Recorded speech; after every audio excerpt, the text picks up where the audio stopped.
Hello, my name is Burke Hedges, author of the best-selling book, The Parable of the Pipeline. I open my book with a story about Pablo and Bruno, who take two very different paths in their quest for financial independence. What you're about to see is the delightful animated story of their adventure. So, sit back, relax, and enjoy the life-changing lessons in The Parable of the Pipeline.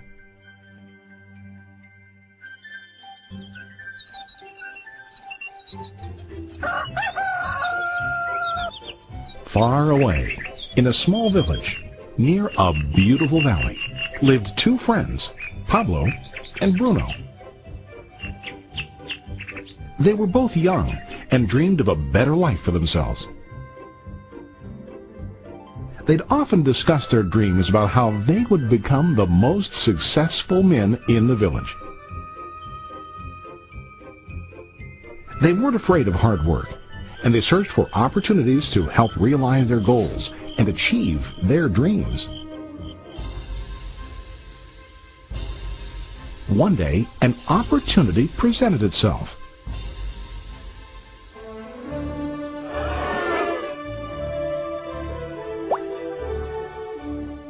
The mayor of the village decided to hire two people to bring water from a spring up on the mountain, across the valley, back down to the village. They were to be paid based on the amount of water delivered to the village. Bruno and Pablo enthusiastically got to work. Every day, from morning till evening, they carried buckets to and from the spring. They worked hard, carrying water to the village. In the evening, they'd return home with their day's wages.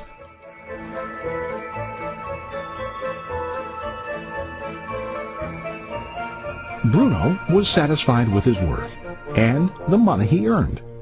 He was sure that with this work he could achieve his dreams.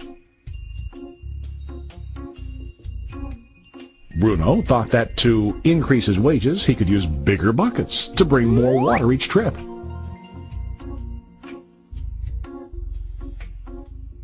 He believed with a larger income he would soon be able to buy a cow and the house that he dreamed about.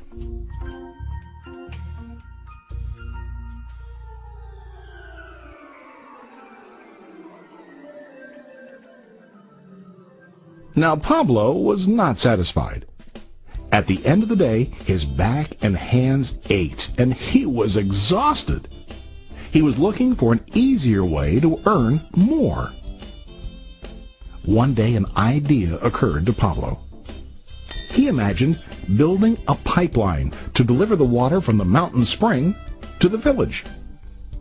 With this pipeline, he could get more water to the village without carrying buckets back and forth from the spring to the village. Soon, he got very excited about his idea and began to plan.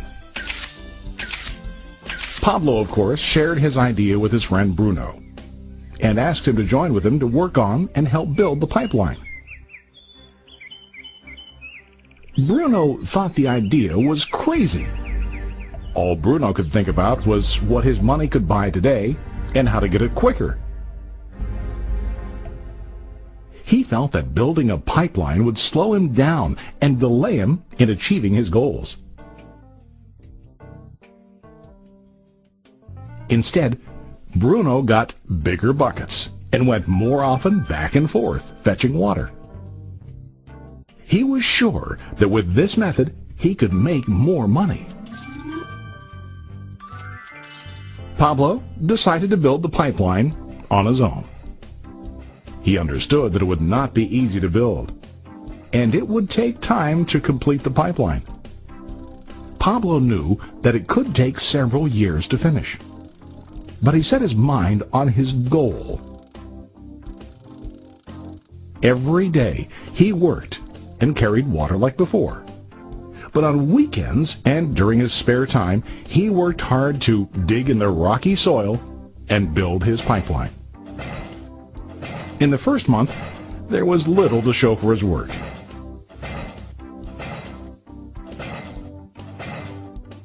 Bruno and the villagers laughed and teased him. They called him Pablo the Pipeline Man. During this time, Bruno's income doubled. He already bought a cow and a bigger house. His lifestyle changed. He now spent time after work in the bar, enjoying his hard-earned wages from delivering water.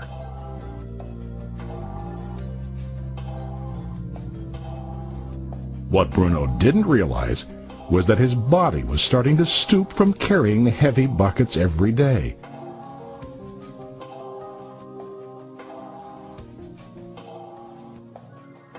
His face looked worn and his body tired. Soon, he began to carry less and less water due to the wear and tear on his body.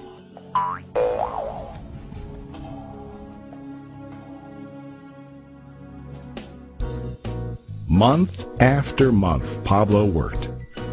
Soon a year passed, and then a second year. Finally, Pablo finished his pipeline. He now used his pipeline to deliver water to the village instead of carrying buckets. Pablo was now earning more money than ever before. The water continued flowing to the village, while Pablo wasn't working. While he slept and ate, the water flowed.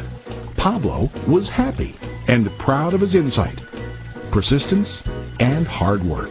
Now his income flowed as long as the water flowed through his pipeline.